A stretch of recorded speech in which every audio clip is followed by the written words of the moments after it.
A plane was descending toward a small airfield in the middle of Africa, carrying the most important diplomat in the world. He was the Secretary General of the United Nations, and he was flying through the night to negotiate a ceasefire in a war that had the potential to reshape the continent. The airfield was Ndola in what was then northern Rhodesia. The plane was a Douglas DC 6 chartered from a Swedish company with a Swedish crew. 16 people were on board. The plane never landed. It was found the next morning in the forest, a few kilometers short of the runway, burned and broken.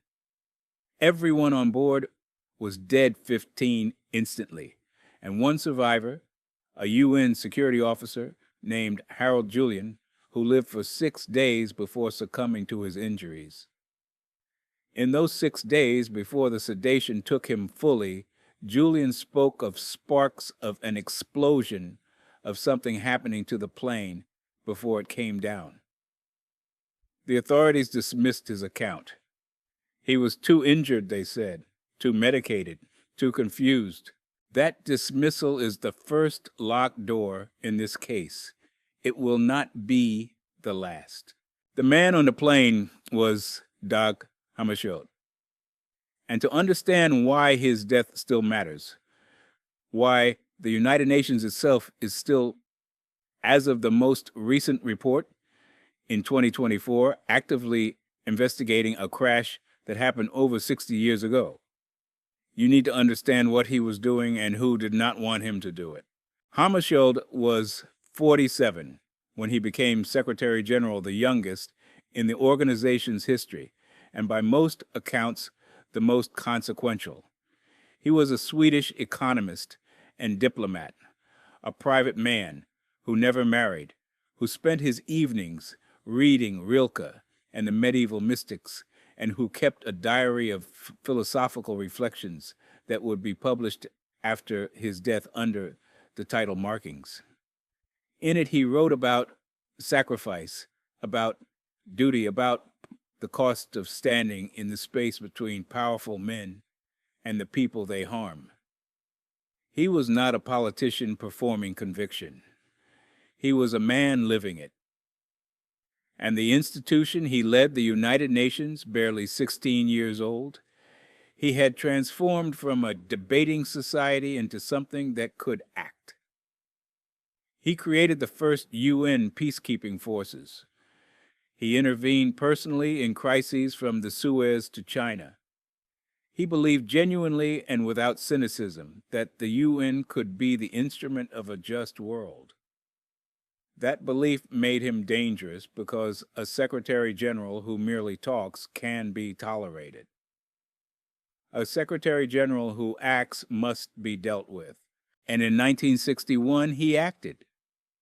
He flew into the Congo crisis, the most dangerous entanglement of Cold War politics, colonial interests, and African independence on the planet. The newly independent Congo was fracturing.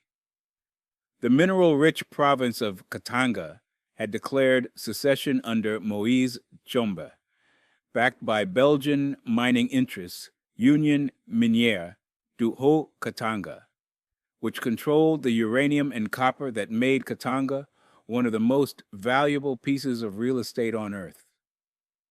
Katanga's secession was supported quietly by elements within the British, French, and American governments who preferred a compliant client state to an independent Congo that might align with Moscow. Hammarskjöld put the UN directly in the middle peacekeeping forces on the ground, the Secretary General himself flying to negotiate. He was not a neutral observer. He was an actor, and his actions threatened some of the most powerful economic and intelligence interests in the Western world. The day after the crash, former U.S. President Harry Truman said something that has echoed for 60 years. He was on the point of getting something done when they killed him. Truman did not say when he died. He said when they killed him. and nobody asked him to clarify.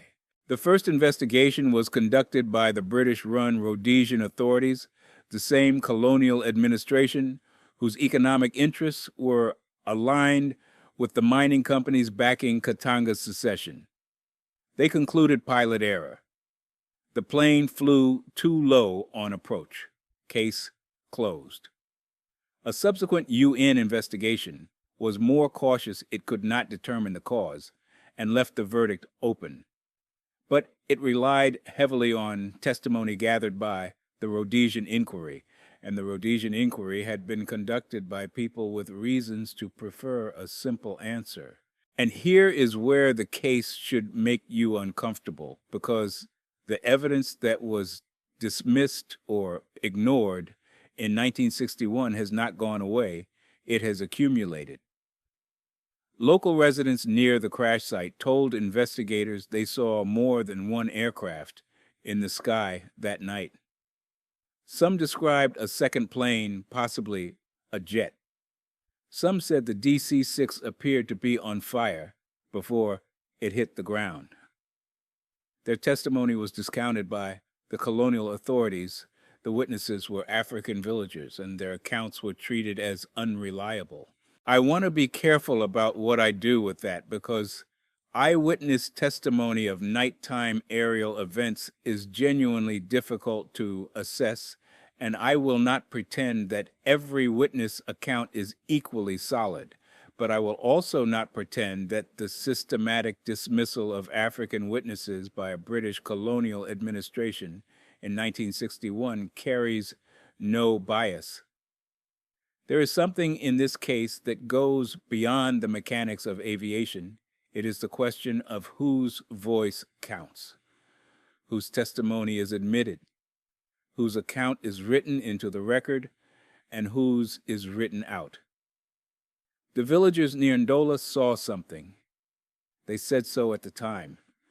They were ignored, not because they were wrong, but because they were inconvenient, and because the system that decided which evidence mattered was the same system that had reasons to want the crash, explained simply and closed quickly. I cannot tell you their testimony proves the plane was attacked. I can tell you that the decision to dismiss it was not made by neutral observers. In 2015, the United Nations reopened the investigation. A panel led by Tanzanian Judge Mohamed Chande Othman reviewed new evidence, declassified documents, re-examined radio intercepts, fresh witness testimony, and concluded that there was persuasive evidence that the aircraft was subjected to some form of attack or threat as it circled to land. The panel asked member states to release relevant intelligence files. Some did, some did not. The most recent report in 2024 stated plainly that specific and crucial information related to the crash continues to be withheld by a handful of governments. I want you to hear that clearly, because it is not a conspiracy theory. It is the official finding of a UN-appointed investigator reported to the General Assembly. The United Nations is asking its own member states to share what they know about the death of its own Secretary General. And some of those states, democracies, NATO allies, countries that sit on the Security Council are refusing.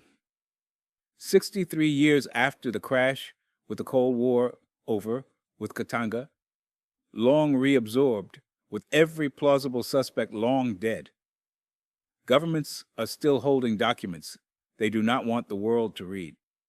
The question is not whether Hammarskjöld was murdered.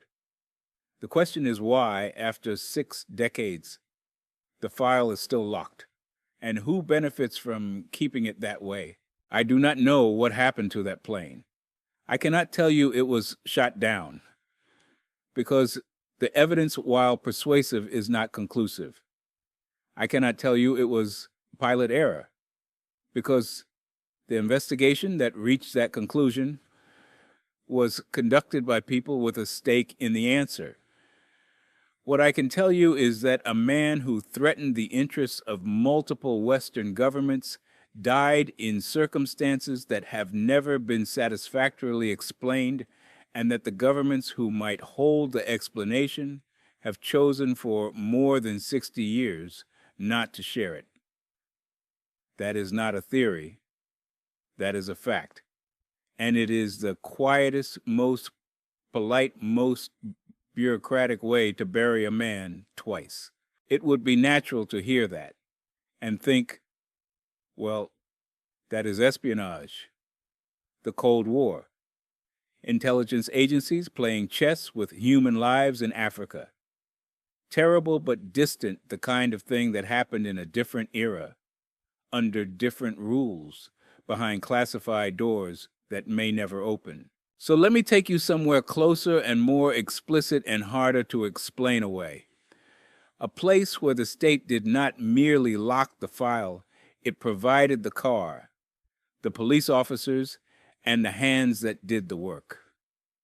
A man was kidnapped in broad daylight on one of the most famous boulevards in Paris by French police officers acting on behalf of a foreign king with the knowledge of at least 3 intelligence agencies, and he was never seen again.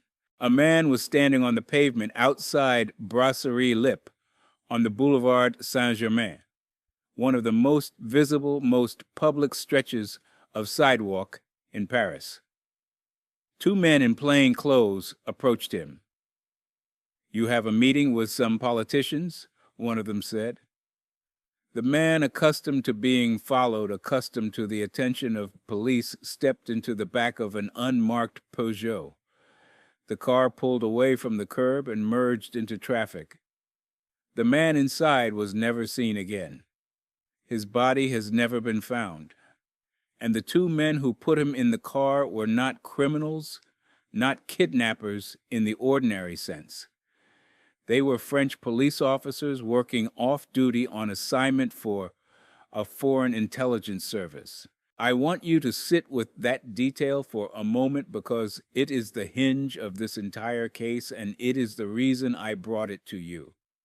Not gangsters, not mercenaries, police, officers of the French Republic using the authority and the tradecraft of their position to abduct a man on French soil and deliver him to agents of a foreign government. That is not a failure of the state. That is the state functioning, just not for the people it was supposed to protect. The man in the car was Mehdi Ben Barka, and he was one of the most significant political figures in the post-colonial world. He was Moroccan, a mathematician and teacher who had tutored the crown prince before turning to politics, rising to lead the left-wing opposition to King Hassan II, and eventually being sentenced to death in absentia after a power struggle that drove him into exile. By 1965, he was living in Geneva organizing the Tricontinental Conference, a gathering in Havana that would unite liberation movements from Asia, Africa, and Latin America into a single front. He was a colleague of Che Guevara, a contact of Malcolm X, a man whose vision for the post-colonial world directly threatened the interests of every Western power still invested in controlling its former colonies. The king wanted him gone. He was not the only one. The trap was elegant. A French filmmaker named Georges Franju was used wittingly or not as bait. Ben Barka was told that Franju wanted to make a documentary about decolonization and needed his participation. The meeting was set for Paris. When Ben Barka arrived at the Boulevard Saint-Germain, the 2 police officers were waiting. They put him in the car. He was driven to a villa in the Paris suburb of Fontenay-le-Vicomte. What happened inside that villa is the subject of competing accounts, none of them confirmed, all of them ugly. According to Ahmed Bukhari, a former Moroccan intelligence agent who broke his silence in 2001, Ben Barka was tortured and killed by General Mohammed Oufkir, Morocco's interior minister and head of intelligence, and his body was later returned to Morocco and dissolved in acid. Other accounts describe different methods and different burial sites. None has been confirmed. The body has never been recovered. And here is where the case opens into something larger than one man's death, because the list of governments that were involved, not suspected, not theorized, but documented through court proceedings, declassified files, and the testimony of participants, is staggering. Morocco Oufkir planned and likely carried out the killing. He was convicted in absentia by a French court in 1967. He never returned to France to serve his sentence. He died in 1972, shot after a failed coup against the king he had served. France. The SDECE, France's External Intelligence Service, was involved at minimum in the logistics. French police officers physically carried out the abduction.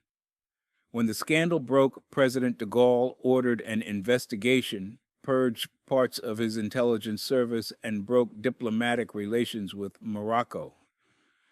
But the full extent of French complicity has never been established because the files were classified, and when portions were released in 2001 and 2004, Ben Barka's son Bachir called it a pseudo-release, insisting that the most damaging documents had been withheld. Israel. According to Ronen Bergman, Israel's foremost intelligence journalist, writing in Rise and Kill. First, based on interviews with Mossad operatives, the Israeli intelligence service helped locate Ben Barka in Geneva and assisted in luring him to Paris. The Mossad's relationship with Morocco was transactional.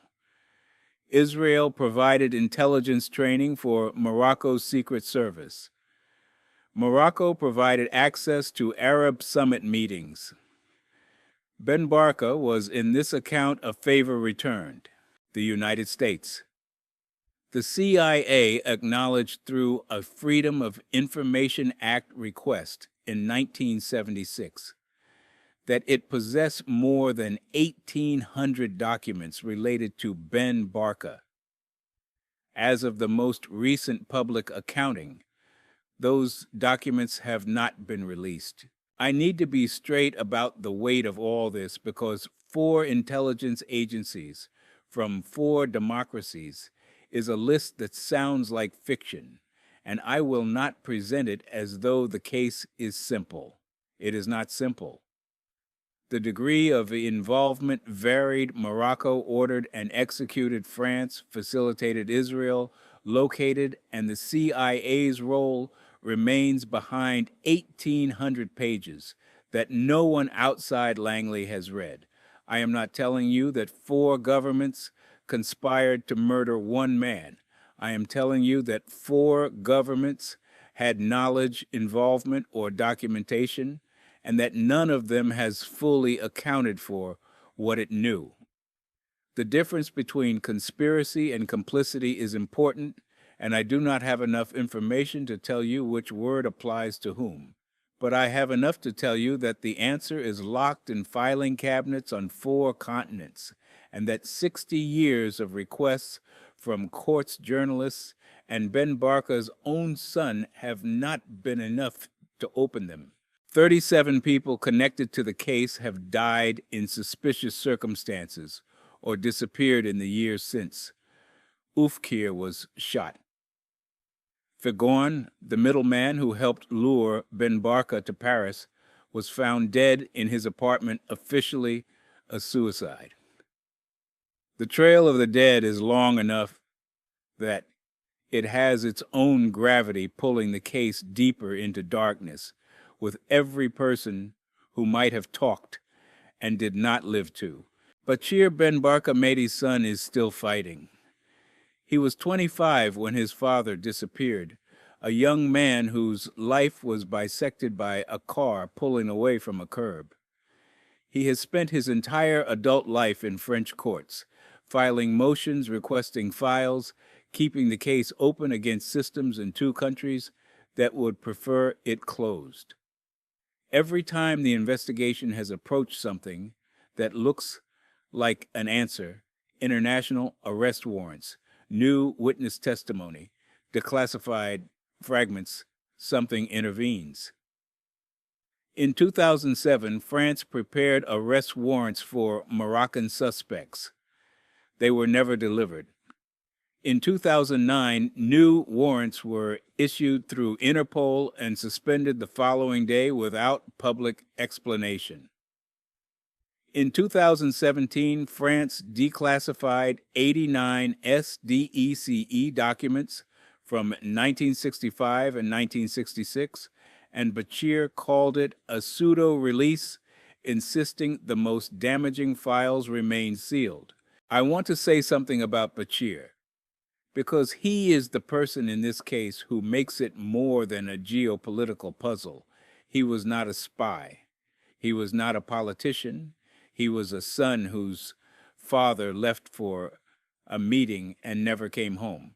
And the thing that makes his story different from any ordinary family's grief is this: he knows, everyone knows, that the answer exists. It is not lost. It is not destroyed. It is sitting in filing cabinets in Paris and Rabat and Langley, and the people who hold those cabinets have decided decade after decade that his father's death is less important than whatever those files would reveal about their own governments. Bachir is not fighting against the unknown. He is fighting against the known but withheld. And that distinction is the cruelest thing about this entire case. A man stepped into a car on the most famous boulevard in Paris and vanished from the face of the earth. The police put him there. The intelligence services of 3 countries helped. And a fourth has 1,800 pages in a drawer that it will not open. That is not a cold case. That is a kept case, kept cold deliberately by the people who could warm it if they chose. Johnson here, last case, and it is the most recent and in some ways the most disorienting. If these cases matter to you, and I think they do because you're still here, subscribe and tap the bell. It's how this keeps happening. Now, let me take you to Germany. In Ndola, the state locked the files. In Paris, the state provided the police officers and the car. Each time, the state's hand has been more visible, more direct, more undeniable. The last case pushes into territory that is harder to map.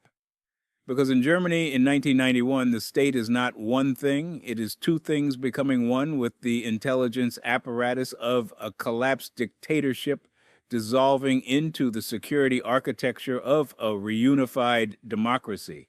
And in the fog of that transition, a man who controlled the largest transfer of wealth in modern European history was shot dead in his home.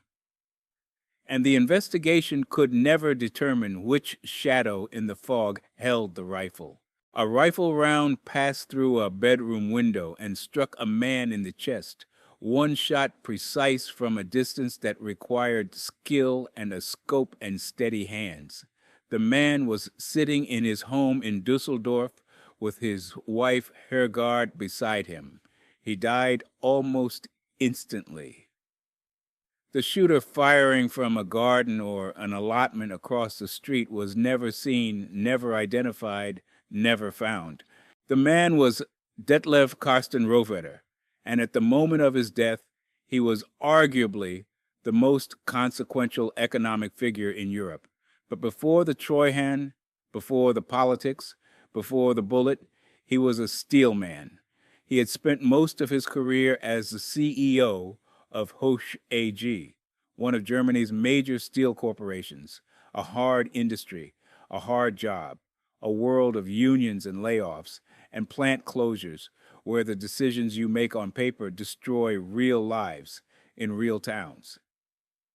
He understood what privatization meant at the human level because he had done it before on a smaller scale and he had seen what it cost. When the German government offered him the presidency of the Treuhandanstalt, the agency created to privatize the entire economy of the former East Germany, he accepted knowing that the job was probably impossible. 8,500 state-owned enterprises, factories, farms, hotels, shipyards, power plants, everything the communist state had owned, which was everything. The Treuhand's job was to sell it, restructure it, or close it. Rohwedder was the man who decided which door each enterprise walked through. He controlled, in practical terms, the economic future of 17 million people. And he tried this matters because the man who replaced him did not try the same way to do it with some measure of conscience. His motto reportedly was rapid privatization, decisive restructuring, careful closure. The word careful was the one that cost him enemies. East German workers hated him because privatization meant layoffs, no matter how careful you were, millions of jobs lost, entire communities gutted. Western investors hated him because careful meant slow, and slow meant expensive, and they wanted to buy cheap and fast. Former East German officials hated him because every factory he sold was a piece of their power base disappearing. And somewhere in the constellation of people who wanted Rohwedder gone or who simply wanted careful gone, someone decided to make it happen. The morning after the assassination, a letter arrived claiming responsibility. It bore the symbol of the Red Army faction, the 5-pointed star over a Heckler & Koch submachine gun, and it named Rohwedder as a target of the revolutionary struggle, the RAF, the third generation. Germany's most notorious left-wing terror group, the descendants of Baader-Meinhof, still active in the early 90s, still capable of targeted killings. And here I need to stop and tell you why the RAF claim is both the most obvious answer and the most suspicious one, because the distinction matters. The first and second generations of the RAF were brutal but transparent. You knew who they were, what they wanted, and how they operated. The third generation was different. It operated almost entirely in shadow. Its membership was never fully established. Its decision-making structure was never mapped. Its communiques arrived, but the people behind them remained faceless in a way that the founders never were. And a persistent theory among German investigators and intelligence analysts holds that by the late 1980s, the RAF label may have been used as cover by operatives who had no connection to the original movement, including possibly people with links to the East German Stasi or to Western intelligence services seeking a convenient brand for political violence. I should be very careful here because this is the point where the case slips from investigation into speculation, and I owe you the distinction. There is no proof that the Stasi orchestrated Rohwedder's assassination. There is no proof that any Western intelligence agency was involved. There is no proof that the RAF letter was a false flag. What there is, and this is what the case rests on, is a landscape of unanswered questions that the investigation was never able to resolve, set against a backdrop that made almost anything plausible. In 1991, Germany was not one country with one security apparatus. It was two countries collapsing into one, and the intelligence infrastructure of both was in chaos. The Stasi had been formally dissolved, but thousands of its former officers were still in Germany, still possessed their skills, and still had access to weapons, safe houses, and networks that had not been fully dismantled. Stasi files had been partially destroyed, partially stolen, partially archived, and the portions that survived were so vast that they would take decades to process. Meanwhile, Western intelligence agencies, the BND, the CIA MI6, were losing their Cold War informants and scrambling to reposition in a world that had changed overnight. The fog was total. And in that fog, someone with a rifle, a scope, and a clear line of sight to Detlev Rohwedder's bedroom window took a single shot and changed the course of German economic history. I want to be honest about something that makes this case different from the other two and harder. With Hammarskjöld, you can point to specific governments withholding specific files. With Ben Barka, you can name the police officers, the intelligence agencies, the chain of responsibility. With Rohwedder, you cannot point at anything with that kind of specificity. The fog is the point. It is not that one agency covered up the murder. It is that the entire landscape of post-reunification Germany was a cover, a fog of competing services, dissolving networks, unaccountable agents, and institutional chaos so deep that a professional assassination could be carried out, claimed, and never solved, because there was simply no stable ground on which to build an investigation. The BKA Germany's Federal Criminal Police investigated for years and never charged anyone. The case remains officially open. The rifle was never found. The shooter was never identified. And the fog 34 years later has not lifted. What did change after Rohwedder's death was the Treuhand itself. His successor, Birgit Breuel, accelerated the privatization process, significantly selling faster with fewer protections for workers at lower prices. The word careful left the building with Rohwedder's body. Whether that outcome was connected to the assassination, I cannot tell you, and I will not speculate beyond noting that the question exists and that serious people have asked it. Who benefits is a reasonable question in any murder investigation, but it is not evidence, and I will not treat it as such. What I will say is that Rohwedder's death removed the one person who was trying to balance speed with conscience, and that balance did not survive him. The man who insisted on careful was killed, and what followed was not careful at all. A bullet through a window, a letter with a red star, and behind both the fog of a country being born where the old intelligence services had not yet died and the new ones had not yet learned to see. Somewhere in that fog, someone held a rifle. The investigation could never determine who. And the fog, which should have cleared by now, has instead become permanent, not because the truth evaporated, but because too many institutions benefit from the poor visibility. A plane descending toward an African airfield that never arrived. A car pulling away from a Paris boulevard with a man who was never seen again.